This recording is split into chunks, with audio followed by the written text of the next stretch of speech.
What spurred this rant on today was something that happened over the weekend that I saw. I did a gamer hype about how Microsoft is now delaying Halo because it sucked and because they're smart and because they wanted to make sure that they're putting out the best possible product for the people who are waiting this long.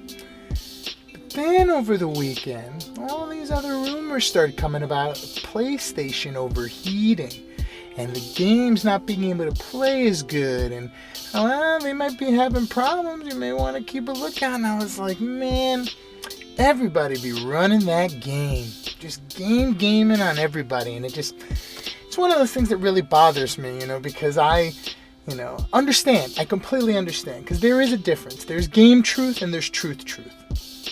And sure, maybe some of the PlayStation's overheating. Maybe it had happened at some point. And so they could say, that's a true thing. We're not saying it's not true. We're just saying we're not saying. It's the equivalent of 5-year-old taunt stuff. And it really kind of bothered me, and it got me to think about the game truth and truth of everything. So I just wanted to rant about this, because I know over the last couple of years, being a creative, I think it's really difficult for me to get truth. Over several years, I put movies out, I put out scripts, I put out, comedy stuff, and I have my friends, hey, what do you think? Did you laugh? They laughed, And, as an initial kind of went on, I realized that initially I was just getting a lot of game truth. What I call game truth, which is kind of the truth you give a 5-year-old. Yeah, you could be president. Yeah, that scene in the warehouse was great. But you get these sort of truths that are meant to encourage or give hope or to give promise for the possibility that it may get better. But that is game, It's game truth. It's not truth. And truth is what I've been really trying to foster the last couple of years, where, it has a very different but specific purpose. You give things that you create or you want to show to the rest of the world to a good group or close group of friends. And you say, I want you to hate this as if you don't know me. I want you to give me the truth, the nitty-gritty, the worst you could possibly say, if that's what you feel. Truthful to the self, but also truthful to not being abated by anything as far as a personal reference to me. Real truth.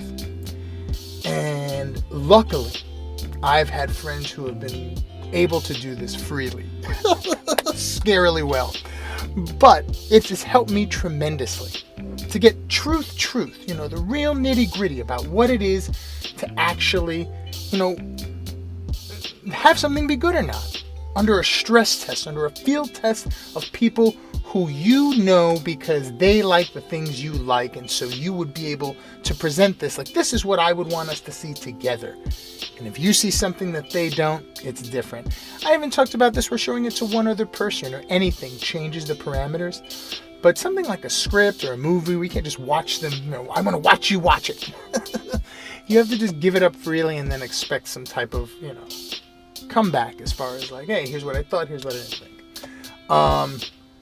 But a lot of times, in the beginning, I get, keep at it. That was nice. I remember that story. I'm getting this game truth. And so I had to specifically ask, give me truth. Give me the hater truth.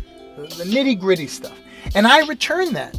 And you could tell it's tough, because I know it's tough for me, so it has to be tough for my friends.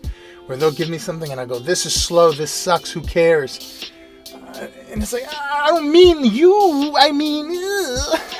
And so to develop a sort of relationship with the truth and also with the friend, to trust that we're doing this to the benefit of the thing, not to personalize some kind of hate. And it's tough, and I get it, and I got it, and I have to accept it, because there's an initial instinct, no, they don't get it, they're not reading it right, or they're not watching it right. When in reality, come on, man, it's got to be better. You're not seeing it the way they're seeing it. You're not seeing it. You're seeing it from this, not from that. You want to be able to stress test it and make the thing that you create or the thing that you show the best it could possibly be. I mean, Elon Musk is a great example. When he started this Tesla car company, you might have heard of it. He said that to everybody, man. He's like, what do you think of this? I was going to do this. I want you to give me the worst possible scenario. And they all said, hey, this is dumb. Don't do it. But still he did it. And I think that you're able to end it successfully. And I think you're able to go through it because it's like the thing isn't set to stop you. Even if everybody hates it and you still love it, that makes it even better because that means you field tested it amongst all the possible wolves. Everybody took a bite and yet you still went, I don't know, I still got a feeling about this thing. That gives deep resolve. That gives deep promise that when things get tough, you're going to be able to push through those things. That's why it's so important. Please, get off that game truth. Get on that truth for everyone. I know this may make the comments a terrible place now on YouTube. You suck anyway. But look, hey, we're all out here. We're all doing our best. We're all trying to make a thing better. But I feel amongst friends and amongst people and amongst the world in general, we got to get truth about a lot of stuff. Specifically look for the nitty-gritty bad so that we can fix it and resolve it or know that we need to shift. But to, put ourselves in a position where we're, treating ourselves like kids, game truthing ourselves. And I think it was sad to see a company like this make a great move like Microsoft where they admitted a false and then, they made a move to correct it. And then somehow I feel they're related to these, rumory things about, hey, you never know, the other side sucks too. No more game truth. Truth. Like, let's not worry about the other side, the other people, the other things. And do the best you can for your thing and set aside time to get with your friends to, find out the truth about the things that you really feel. I'm so lucky to have friends who are willing to hate me. And I think it's something to encourage and foster. Get off that game. Get on that truth. Anyway, thank you for listening to me rant. My name is Jason Delgado. Hope you enjoyed this. Please like and subscribe if you did enjoy, and we will see you on the next one.